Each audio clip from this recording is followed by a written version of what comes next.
setuju nggak setuju, selama ada efisiensi saya setuju aja, dan nggak mengurangi kualitas makanannya sendiri. Emas Berapa juga katanya kena Pak biaya efisiensinya Pak? Ya? Efisiensinya berapa kata Berapa BG? Pak? Saya tanya Pak BG aja. emas tuh juga kena biaya. Ini Bapak efisiensi di mana Pak? Di tempat lain lah. Di mana Pak? Di antaranya Pak. Di seluruh kementerian ada di efisiensi, nanti ada tahap ketiga, 1, 2, 3, yang ketiga. Dan MBG dan Koperasi Merah Putih sebenarnya berapa sih Pak yang akan dipotong? Kalau Saya Bapak nggak potong anggaran. MBG nggak saya potong, mereka melakukan efisiensi sendiri. berapa Karena kayaknya Pak? mereka tahu kan keadaan usaha. Oke, kalau gitu saya buat begini. Pak Menteri setuju nggak setuju, selama ada efisiensi saya setuju aja, dan nggak mengurangi kualitas makanannya sendiri. Emas juga Berapa kena katanya biaya. Pak efisiensinya Pak? Ya? Efisiensinya berapa kata BG? Berapa Pak? Saya tanya Pak BG aja. Emas tuh juga kena biaya. Ini Bapak efisiensi di mana Pak? Di tempat lain lah. Di mana Pak? Di antaranya Pak. Di seluruh kementerian ada di efisiensi, nanti ada tahap ketiga, 1, 2, 3, yang ketiga. Pokoknya yang tahap ketiga itu kita desain bisa menutupin kekurangan anggaran yang ada. Jadi berapa total efisiensi rencananya Pak? Targetnya Berapa ya? Nanti kita hitung aja deh. Pak, emas itu juga kena biaya. Mas, nanti masih diskusi. Saya pikir gini, Pak Bahlil sudah menerapkan strategi yang membuat strategi yang komprehensif. Nanti kita tinggal tunggu aja. Saya masih akan ketemu lagi dengan Pak Bahlil minggu depan untuk mempelajari atau mendengarkan lebih detail langkahnya. Tapi sudah clear sih kalau itu, tinggalannya tektok teknis aja supaya surat berat segala macam masuk. Jadi udah nggak ada isu lagi itu. Kalau Koperasi Merah Putih akan optimalisasi juga nggak sih Pak? Enggak. Anggarannya? Kan Anggaran Koperasi juga Merah Putih kan dari itu. Saya hanya harus bayar sekitar 40 tahun kan, itu aja. berapa Pak? 40 T 40 T untuk nyicil utang Koperasi Merah Putih.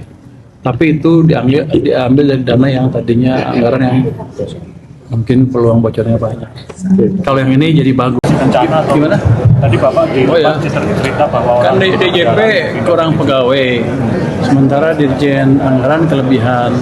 Daripada saya rekrut orang baru, saya pindahkan sebagian mungkin 213 orang ke DJP. Kan bukan pegawai baru lagi dan beban saya jadi nggak bertambah. Jadi saya meningkatkan fungsi DJP tanpa meningkatkan beban anggaran terlalu signifikan. memang itu nanti 200-300 orang itu mau dikasih penugasan apa Pak? Kan bisa dilatih. Bisa dilatih. Kan mereka semuanya orang terdidikan, ya, rata-rata S1, STAN. Jadi kalau dan sudah terlatih kan selama ini. Jadi kalau pindah ke sana penyesuaian dirinya juga nggak terlalu banyak. Saya pakai dilatih pajak seminggu 2 minggu udah cukup untuk mereka bisa menjalankan apa yang diperlukan di pajak. Katanya DJP-nya nggak mau. Kan saya menterinya. Saya menurut jadi harus mau. Anda tahu dengan dari mana itu? Tadi Bapak cerita di depan. Ada alasan khusus Pak kenapa harga ingin minyak diganti Pak? gimana Pak? Langganan kayak katanya mungkin mereka maunya rekrut baru, tapi saya pikir kan demi efisiensi ngapain saya tinggalkan sekian ratus orang di kekayaan negara dan kendaraan ngapa-ngapain terus saya rekrut baru kan pemborosan. Jadi saya akan buat data dan saya tahu apa yang saya masukkan ke sistem perekonomian supaya ekonominya bergerak. Data-data itu adalah dampak dari kebijakan di belakang yang Anda nggak ngerti. Belakang kita kerjakan sesuatu, Apa tuh Pak? kita lihat dampaknya. Sebenarnya gampang. Saya pastikan likuiditas sistem perekonomian cukup. Saya pastikan belanja pemerintahnya tepat waktu. Saya usahakan perbaikan iklim usaha seoptimal mungkin. Tapi pada dasarnya kalau saya bisa jalankan mesin fiskal dan mesin moneter yang menggerakkan swasta, tumbuh 6% harusnya tidak terlalu sulit di atas buku ya. Tapi di lapangan kan kita perlu dorongan-dorongan seperti yang lain-lain supaya lebih cepat lagi. Tapi yang jelas mesin-mesin itu sedang kita hidupkan. Jadi hampir pasti kita tidak menuju resesi, apalagi krisis. Jadi banyak ekonomi anak takutin kan, ada yang siapa tuh ibu itu?